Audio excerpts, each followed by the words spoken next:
Yeah. So it's very good, this Skype. It's got its own built-in screen recorder, so I do like it. Although obviously you can do recording with fancy webinar software, but this suffices for me. Yeah. So as you can guess, and as Lucy's told you, probably my northern accent, I live in the north at York. Hence why you've got a nice picture of York Minster there. What can we say? Yeah, right. So learning outcome 1. Obviously you're doing l4m2, which is a 6 credit, and they're all compulsory at level 4, so there's nothing we can say about it, is there? No. You have to do it. Okay, so learning outcome 1 is split into 4 what we call ACs, assessment criteria. So the questions will come 1.1, 2, 3, or 4. And the first bit is types of purchases: new, modified, rebuy, straight rebuy, implication of needs, and procurement's role in developing a business case. And the business case repeats itself, and it's a bit vague, is this section, if we're being honest. Okay. So what are business needs? Anything that can add value. The aim is to add value to inputs. The task of procurement is to achieve the 5 rights. So we've got the 5 rights there, which you've done before. Yeah. Which is the old 2 P's, 2 Q's and a T. There are different versions, Olivia, on this. So be careful. If you read the licensed textbook, he has 5 different rights. Right. So Okay. make sure you stick to the CIPS ones. Some of them have right supplier. Yeah. Some of them have right product. So there are variations, but if you stick to the 2 P's, 2 Q's and a T, and obviously the basic needs of procurement are to get the 5 rights. Purchases could be repeat, they could be new or slightly different. And we've got that terminology there: straight rebuy, modified, new buy. And of course that impacts on how much of the old sourcing circle we use, which I think you came across before in l4m1, the new procurement cycle. Yes. Have a new 13-step cycle. So obviously a new buy goes right through the full 13 steps. Straight rebuy won't. It misses quite a lot of the stuff out because you don't need to develop a contract, develop the specification, all that. So you can relate the type of purchase back to the purchasing circle cycle if you want. Okay. Straight rebuy is exactly what it says. You bought it before, low value maybe, might not be, low risk. So fairly routine. Modified rebuy, and it might be modified for various reasons to cut costs, volume discounts, meet new regs, or perhaps the users requested a change in specification. And obviously the new buy is new without going too much into it. Other types of purchase, which we'll come back on to, MRO, which is a form of indirects.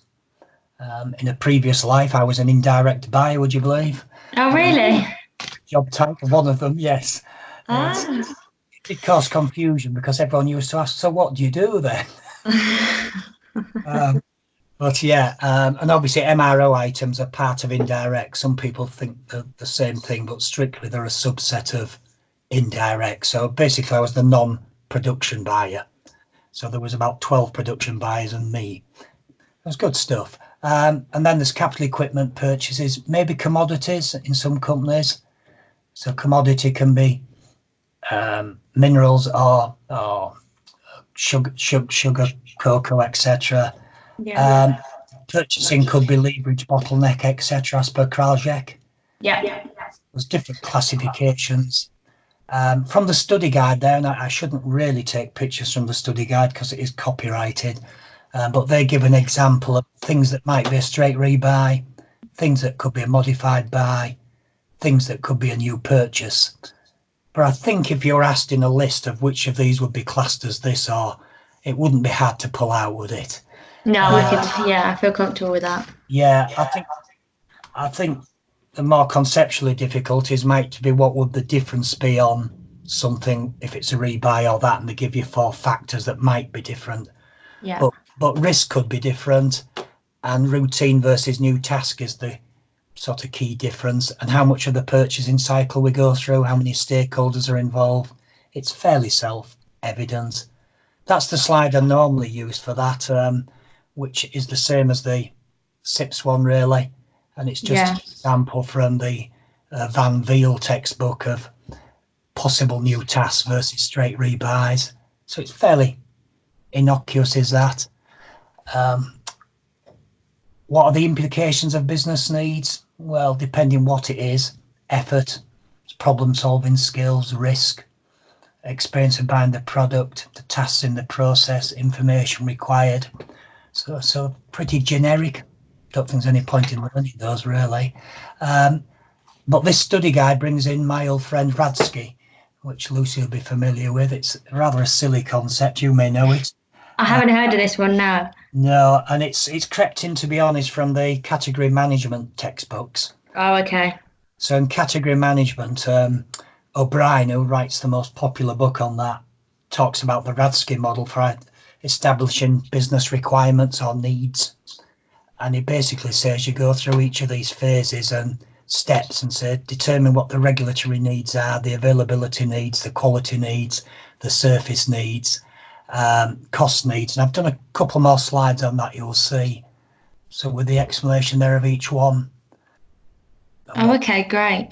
Won't read. Then I've got further on, this is from his textbook, he talks about it going up in steps. You look at the regulatory first, then the assurance, then the quality, etc. And then I've done, there is an alternative model, don't learn it though, AQSCI. I think I'll delete that slide. So some books have a version of it. CIPS have gone Radsky, so forget. Okay. Some jobs ask you for AQSCI and not RAQSCI. Right, It's okay. the same thing. Then I've got some examples there of a specification, the regulatory requirement, the availability requirements, the quality, etc. So that gives you just some bones on an example from I think it's a care service one. And there's an example there from Steve Robinson, who talks about the different requirements in each of the boxes there. Okay. So it gives you an idea, and it is new to most people, to be honest. I'm not a big fan of it, but it'd be very easy to ask an exam question on it, wouldn't it? Yeah, definitely. But the concept, if you can just remember the names, it's self-evident. But just it's remembering it's in steps and one thing leads to the other, and it's about defining requirements or business needs. Right, so that was an unusual model. So how do we generally define requirements? Well, we need to look at future needs, stakeholders, collect the information, prioritise, etc., etc. We might need to prepare a business case if it's a major expenditure, and I'm sure at Trentwater, business case is a common jargon, isn't it? Yeah. That no projects can generally go ahead without a business case, which essentially details its costs and benefits and tries to justify why we need to spend the money. And if it's approved, of course, it gives you permission to go ahead and buy whatever's needed in that project. So business cases mentioned, and we'll do it a bit more later on. Headings, now I don't particularly agree with all the headings, but this is from the CIPS textbook there. Exec summary, because it's a report. Strategy considerations, I would have said rationale. Business requirements, price and cost analysis or cost benefit analysis, supply, technical vulnerability analysis or risk assessment, I think would be better there. Sourcing objectives, implementation, and maybe how it gives us competitive advantage. There's an alternative one on the right there on the schematic, which isn't as detailed, but it's got the main idea, exec summary, what was the problem, what's the solution, what's the alternatives, what's the cost, benefits, and the timeline. Yeah. There isn't really a set of contents, as you're probably aware, but obviously we've got to be aware of what the study guide says and have a broad overview of that. So what did procurement do? Well, you might say not much. Responsible, no, won't be solely responsible. There'll be a lot of fingers in the pie. Doesn't mean procurement shouldn't take the lead. Doesn't mean procurement shouldn't be proactive. So do we see it as problems or opportunities? Managers are faced with problems. So how might we create value? the study guide says there's 2 types of problems for some reason: closed problems and open. And it goes into an 8-step model for problem solving. And it goes into about 5 pages on this, which is absolutely unnecessary. But I think 8 steps there are possibly worth remembering. What's going on? Do we know? What are the issues? What could we do? And I'm going to tell you about Scamper in a minute. What's the best thing to do? How do we go about it? Racy. Have we achieved the objectives? Can we improve what we have? I'm not really sure why they put the models in other than to fill up the study guide. You've got to seriously wonder whether they would ask you. But anyway, so there's 8 questions there and pages of it in the guide. Don't go there. They are self-explanatory. So what's Scamper? Well, you see Scamper's at number 4. Yeah. What could we do? Well, it's just a brainstorming method where we look at what are the substitutes, what could we combine, what could we adapt, what can we modify, what can we put to unused, what can we eliminate, what can we reverse. Some books say it's a mnemonic for thinking about innovation. In this one, they've just called it a model for thinking about solutions to developing specifications and that. So Scamper, quite easy to remember once you've seen that. Yeah. For more detail. They also throw in RACI charts, which you're probably familiar with in projects. And it's a way of ensuring that people know what they're doing, who's doing what. And it stands for responsible, accountable, consulted and informed. And it's usually in the form of a grid, a matrix, and it shows the people on one side and the jobs that need to be done along the other axis, and it puts an R and A, a C or an I against each person's name. So if you haven't come across RACI, it's just worth a couple of minutes on, but no more. I'm not that familiar with it. I've heard of it, but I don't feel like I've really dived into that one.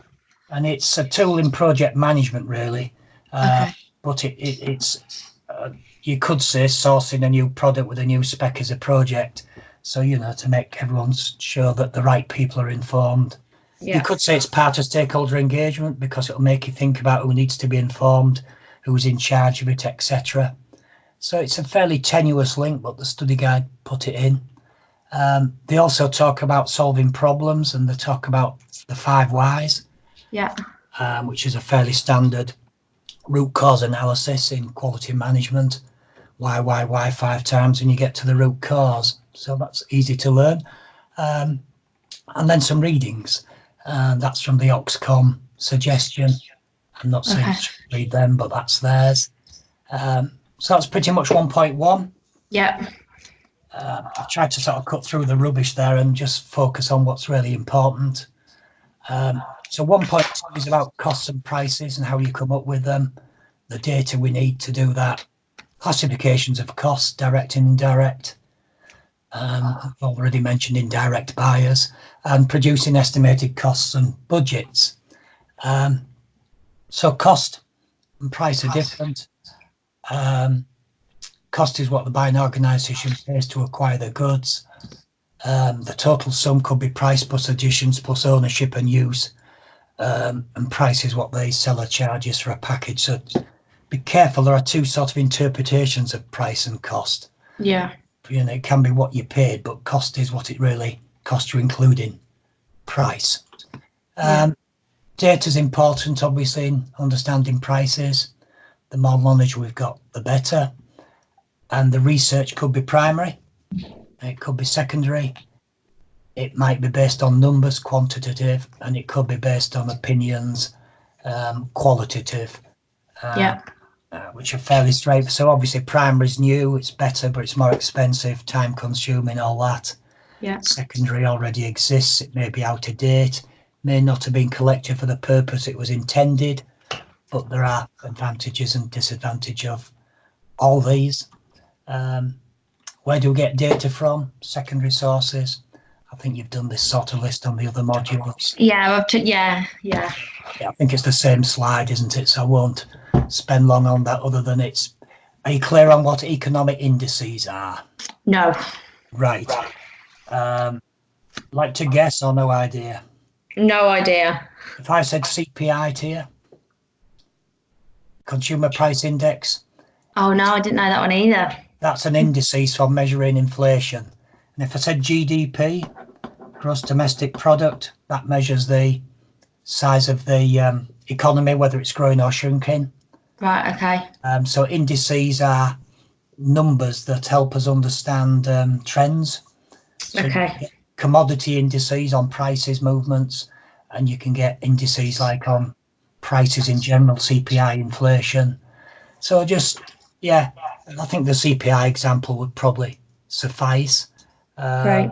And then you've got statistical surveys, price lists, pretty straightforward stuff. Yeah. Primary sources, very obviously, but trade fairs and networking, etc. We can use RFIs, obviously, to get information from the market instead of RFQs, of course, etc. And that's, again, fairly straightforward way of finding out what's out there. We can use cost analysis. Just getting some feedback there. It's changed the setting there. It seems to be feeding back more, Olivia. Okay. That's better. I don't know what you'd change. Had you changed something? No, I haven't touched anything. Maybe me leaning back more. Okay. So basically on this section, to cut the chase, we can use cost analysis or cost price analysis, and there's a subtle difference between the two, but they're both used separately altogether. Yeah. So there's cost analysis. It expects you to be able to understand and analyze costs. Costs can be obviously raw materials, labour, or overheads, and another word for overheads would be indirect costs. Yeah. And materials and labour, of course, would be direct costs. Yeah. There's some example of direct costs, materials, labour. Indirect costs generally are called overheads. The study guide throws in Porter's value chain for some reason. It seems to throw it in every study guide just for a page to fill up. But of course, some activities, if they're primary activities on the bottom here, they would be direct costs of making the product. Right.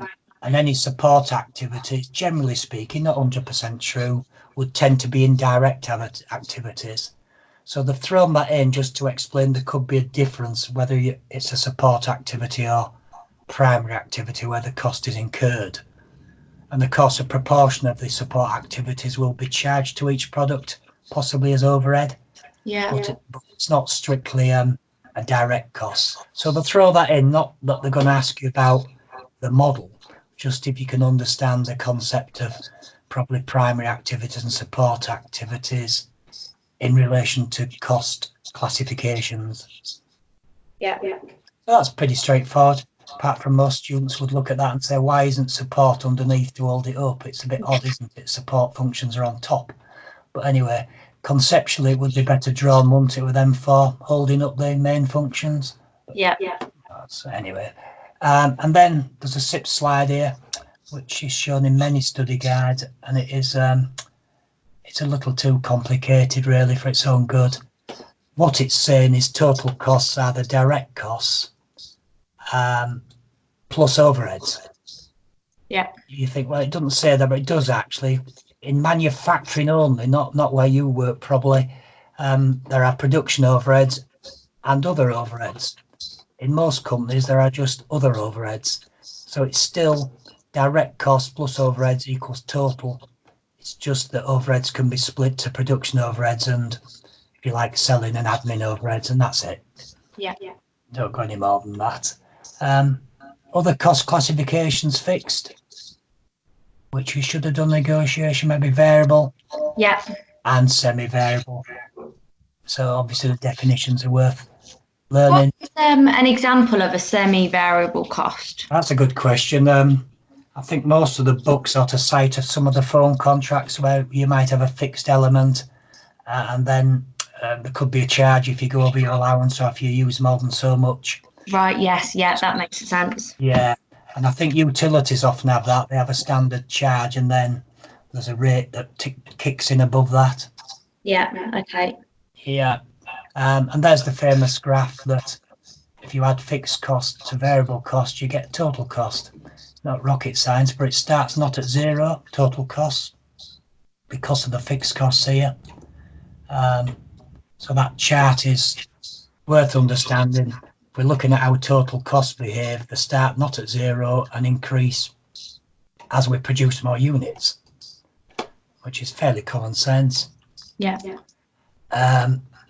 Why is it important to understand costs? Well, we can understand contribution, we can maybe use break-even analysis to understand suppliers' prices. So what are indirect or fixed costs or overheads? And there's just examples there of indirects and overheads. Don't think that's going to be asked on this exam. And then we got the standard break-even chart. So if we could estimate the supplier's costs, which is unlikely, we might be able to estimate their break-even point. And obviously it breaks even where revenue equals costs. Yeah. Now, I've put the formula in there because it's in the study guide, and there's a worked example in the study guide, rather a silly one. But the break-even formula is fixed cost divided by selling price minus variable cost. Okay. And in this example, I gave 34,000 as the fixed cost, 10 as the selling price, 350 as the variable cost. So if we work that through it, the break-even's 5,231. Yeah. I put that in because in theory you could get some simple numbers and asked to select which the break-even quantity is. I don't think so, but you never know. You never know. Right.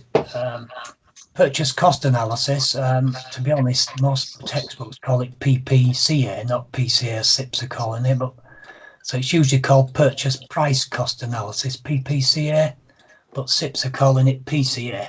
Doesn't matter. And it's a tool to understand costs and prices. It enables cost reduction strategies to be developed, and it can improve relationships. When do we use it? Well, the study guide goes into two ridiculous things like Kraljek saying, for low impact, one-off purchases, why bother? But perhaps for the other three, we might bother. Okay. So don't use it for everything, and then they show you the more complex slide, which is rather Kraljek matrixy, that it talks about leverage items, strategic, critical projects, and low impact focus. And it gives a range of costing tools that we might use in each quadrant. Oh, that's good. Yeah, and it's a bit of a horror, isn't it? Yeah. And I'm trying to distinguish between that. Obviously, with partnership and strategic, you would tend to work together and have open book costing and share costs, and maybe have target cost reductions, look at total costs modelling. So much more cooperative cost analysis here in the strategic quadrant. Yeah. But in the low impact focus, you won't bother. You'll probably just compare prices. Yeah. And then you've got sort of in between ones here with these two. There aren't a lot similar. On new products, you might use value engineering analysis, to get costs down.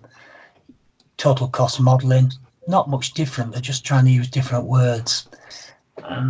So I'm not sure, but it would make an easy question on an exam, but you aren't going to get more than one on that, and it's quite difficult.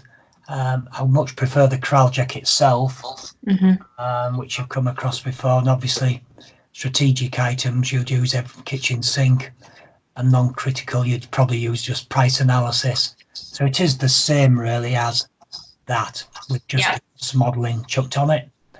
Okay, we might use life cycle costing or total cost of ownership. Yeah. And obviously to calculate whole life costing, we use TCO, so it's sort of one and the same thing. If we're going to do investment appraisal in a business case, there are 4 mathematical methods we can use: accounting rate of return, payback, discounted cash flow, or internal rate of return. Okay. Don't have to use any of them, but they are special techniques that we might use when we're doing total cost of ownership. Right. So the names are more important than how you do it. They aren't going to ask how you use them. But if you had a list of techniques, it might say which one of these might be used in whole life costing. So on that sort of level, Olivia, is that okay? Yes, yeah. And there's the CIPS slide, I think, that shows all the elements of TCO. And I've put one of my own in there, which I prefer, which is the 5-box one. Cost before, cost of buying, running, maintenance, and get rid of costs. So you can split it up into 5 elements if you like, or you can just throw kitchen sink at it and name everything you can think of. Right. So that's fairly straightforward, isn't it, I think? Yeah, I've just I passed my asset maintenance, so that's similar to asset maintenance. Yeah, it is, isn't it? Yeah. Yeah. And obviously the disposal end of life is a biggie nowadays, isn't it? And particularly reverse logistics and all that rubbish. Not really rubbish. We need to understand prices. Where do we get them from? And can you see their economic indices again? Yeah, okay, yeah. So it's one just to tick off it and maybe have another look at. We might use price analysis. We might use it on its own, where we just compare quotes and past records, etc.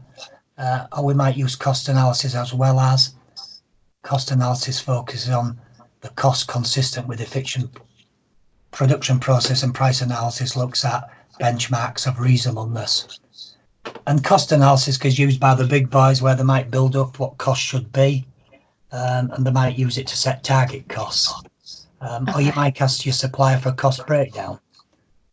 So it's an important tool. So price analysis, paid in the past, published prices, pricing formula, competitive bidding, and then the key reading. So it's not too bad, is it, that section? Bit general. No. Yeah. Good. Right. What are the criteria that can be applied in the production of a business case? I think it's trying to say what are the important things in a business case, aren't there? Yeah. Costs, benefits, options, and it must align with organisation needs. Else it'll be rejected, of course. You know, how does it fit in with our objectives, our mission, vision, and timescales, and benchmarking? I'm guessing it could be the 5th time you've done benchmarking already. Yeah. It appears about another 8 times in your studies. So learn it well. It's worth doing.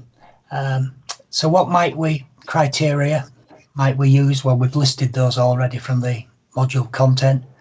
So because it's in the module content, you need to learn the words as well. Okay. Because they can always ask you about that. Okay, objectives. Do they reflect a legitimate need of solving a problem? So we can assess if the objective is important. We can look at options. And I think probably in your industry, not so much private, one of the options has to be do nothing. And some companies do that as a cost, whereas in options, I more think about it is with a choice of buying this or buying this or buying that, which is the best one. So options we need to consider. We need to look at costs and benefits. These could be qualitative, which maybe means we can't put a pound note sign on them. But if we can put a pound note sign on them, we might use payback, counting rate of return, discounted cash flow methods, or whatever the other one was, accounting rate of return, I think. So obviously, business cases must have costs and benefits in, else it isn't a business case.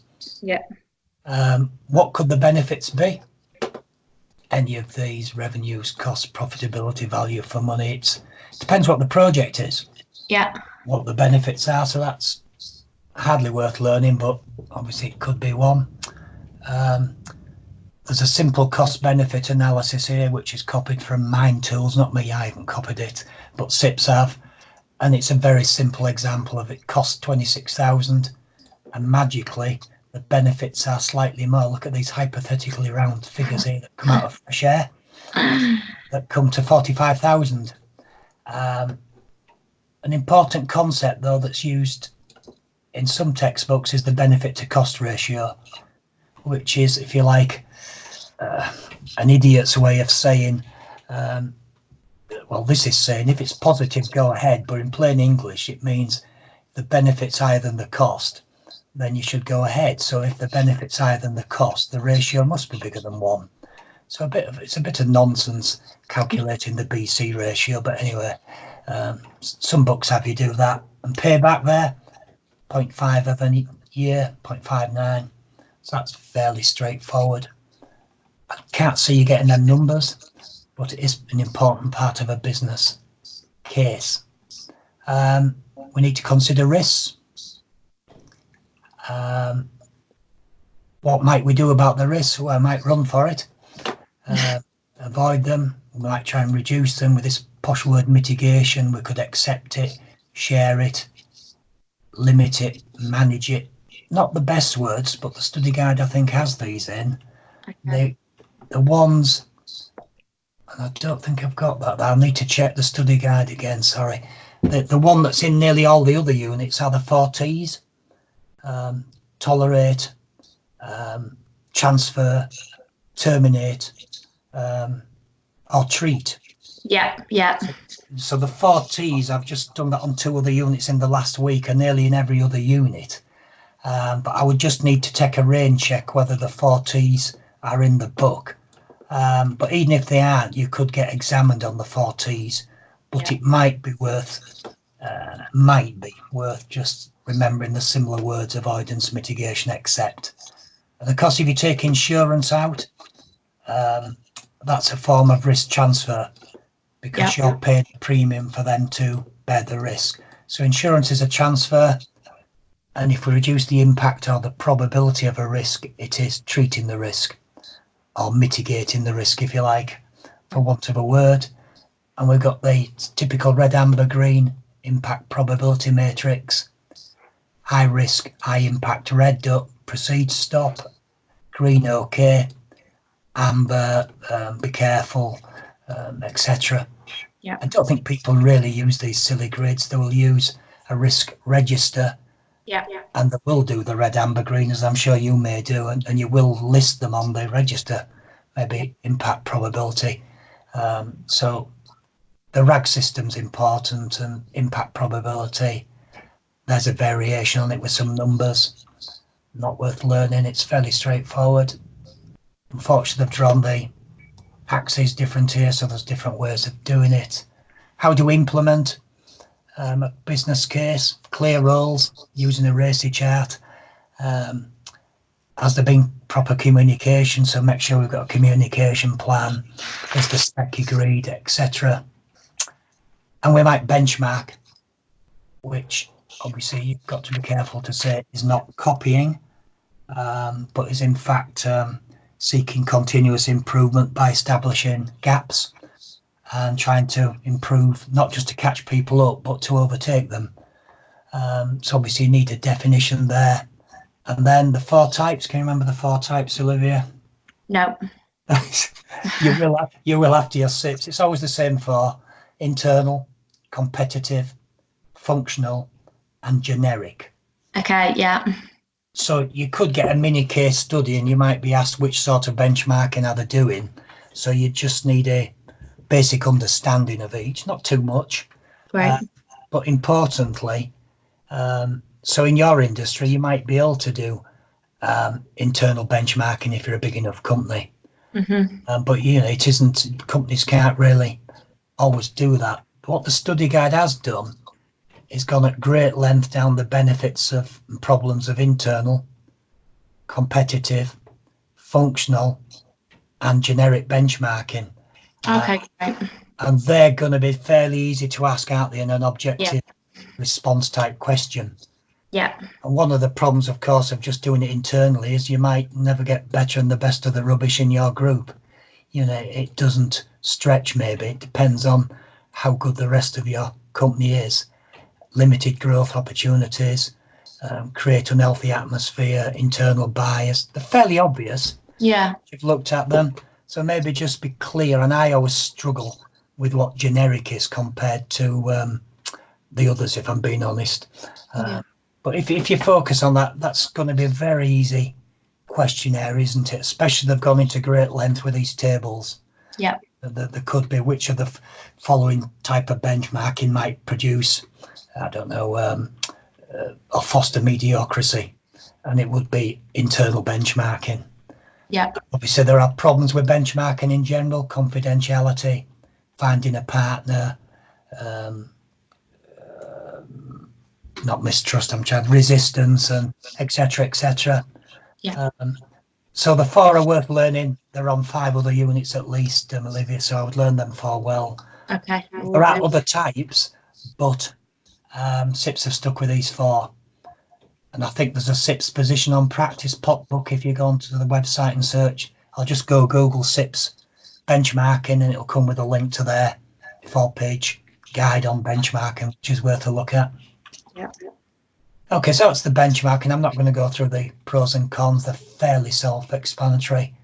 But obviously competitive benchmarking isn't always possible because they may not want to benchmark with you, and it can cause problems. Functional is comparing functions, and generic is generic. And there's your key reading.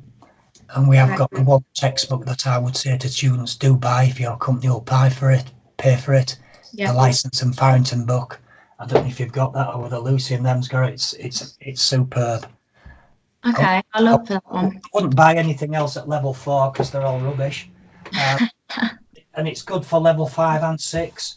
It's a bit of a monster. I'll show you when we share the screen again. But it is the 9th edition that you want. Unfortunately, it's about £55. Yeah. I've never read it, but I've always had a copy for the last 20 years, the latest version on my desk, because it's got something about everything in. Yeah. So it is a good buy. Unlike some of the other recommended reads, I wouldn't go and buy those at all. Okay, great. So that's that. In fact, the risk management book, I'll show you that at the end, that I use is one from Paul Hobkin. It's not the CIPS recommended one, but it's the better book if you were going to buy one.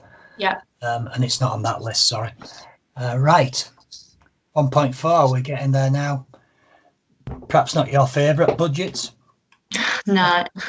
They used to haunt me in industry. They haunt me now as a manager because I still sit at meetings where you get called to task over budgets, which causes great mumbling and muttering, etc.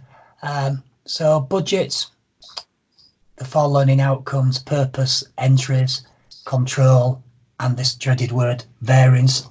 So what's a budget variance? What do we mean? It's a good word, isn't it? Yeah, it is a good word. So if they say to you, you've got a variance on your budget, it means your actual spend to the budgeted spend is different. Yes. And you can have an adverse variance, obviously unfavourable, or you can have a positive or favourable variance.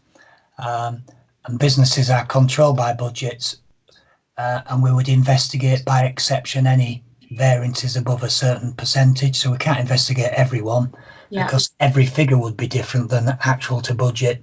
So it helps us focus on important ones. So budget definition is worth probably learning. Quantitative expression, time.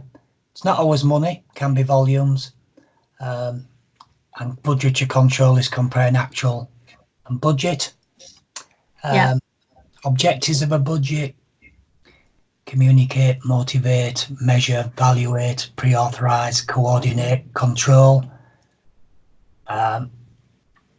Benefits very similar, make us think, control costs, take action, pass the buck, no, involve making someone responsible, ensure plans are affordable. So pretty straightforward benefits. Types, just worth of incremental, which means based on last year's, you either get a bit more or a bit less.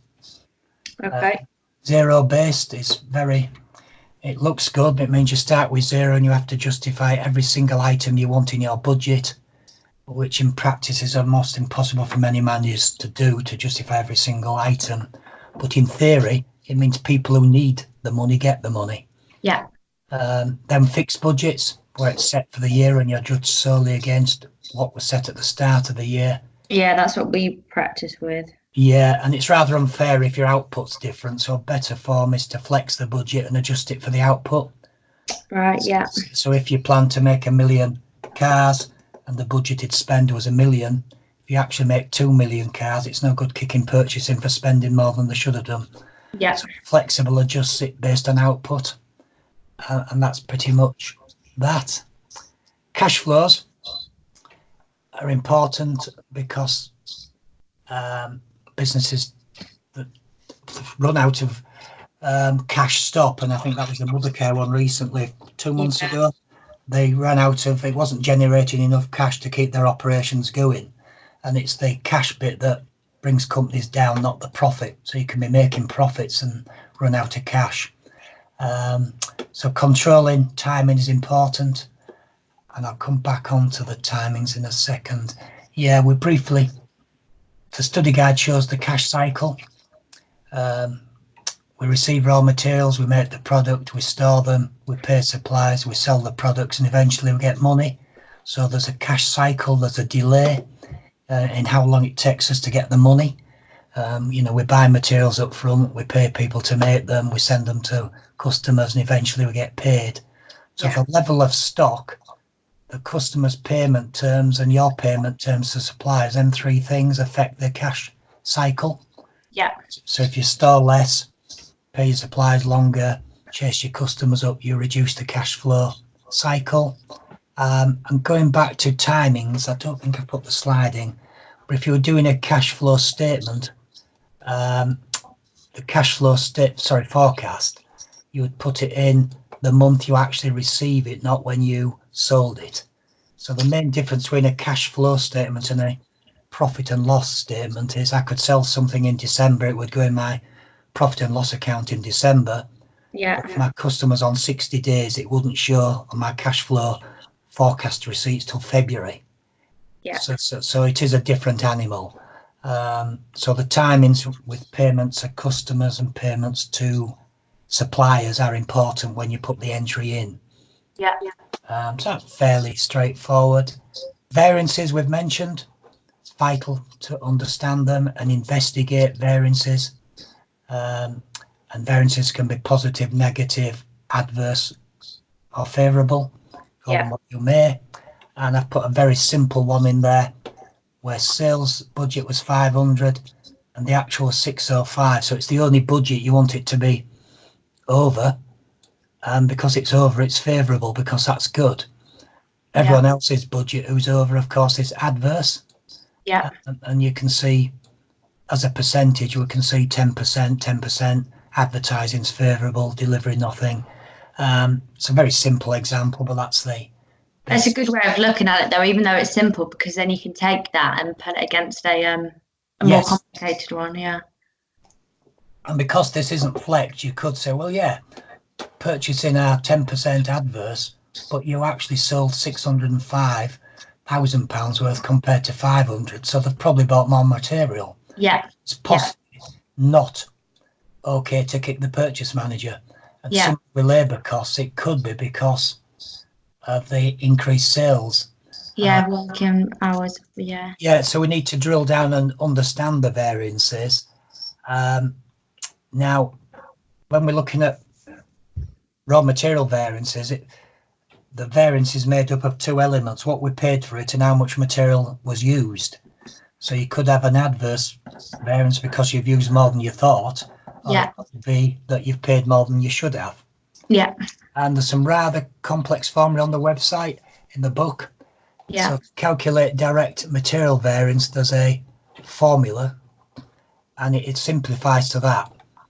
You bear with me a sec. Q2 minus Q1 times P1 gives you the material price variance. And then there's another element there,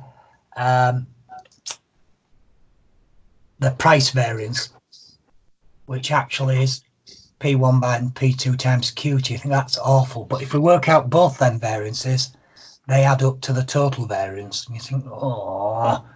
Right, okay. You'll see in the example there from the study guide, last year a company bought 1.5 million units at 575. This year the price went up to 625, but the price of its products went up because of that. They sold 5% fewer. Unfortunately, they don't take 5% off 1.5 million. You have to work it out yourself. What was the price variance for the raw materials? And did the organisation spend more or less or the same on the purchase of the raw material? So we plug them numbers in and you get the material variance, pretty horrendous, for $31,000. And obviously I'll send you these slides. It's a bit of a shock, that, I know. And then the sorry, the other variance was at the top there. Sorry, the Yeah, price variance was there. Sorry, and the material variance was there. And yeah, there are two formula there. I've only put them in because they're in the study guide, and you think, I wonder if they'd give you a number I want. yeah. Have my doubts. Sometimes do, don't they? Sorry, They sometimes do. I do. Now on this one, it's not. Yeah, it's quite a difficult one, but I've put that in, and I think that's as hard as it would get on that. Right. Any comments on that? No, I think that's made it quite clear. It's broken the learning outcomes down, which I think is always the biggest task, because I think that's quite a good way of learning, well, getting yourself prepared for the exams. Well, it is because certainly all the questions I've wrote for CIPS over the years, we used to get drilled. It had to come from the learning outcomes and the content on them bullet points. So you've got to understand those bullet points, something about each one and the concepts. Yeah. So I think it's the best way of doing it. It's a bit pedantic, but it works quite well. And I think now, after doing a few of the objective response questions, you can start to look at the content of the books and the revision notes, and then kind of have a guess at what the questions are going to be like. So that it's nice that this is so condensed that you can really then focus on, right, what kind of question could it be? Yeah. How would I tackle it? You know, where could the question take you? So that's very helpful. Yeah, and that's the way to do it. It's certainly, it's as much technique as it is. I think the people who try and learn the book aren't necessarily them who's going to pass, because it's more subtle than that. Yeah. And I think sometimes the book can sometimes overcomplicate a lot of things. And I know I felt quite confident in some of the areas, and then I've read the book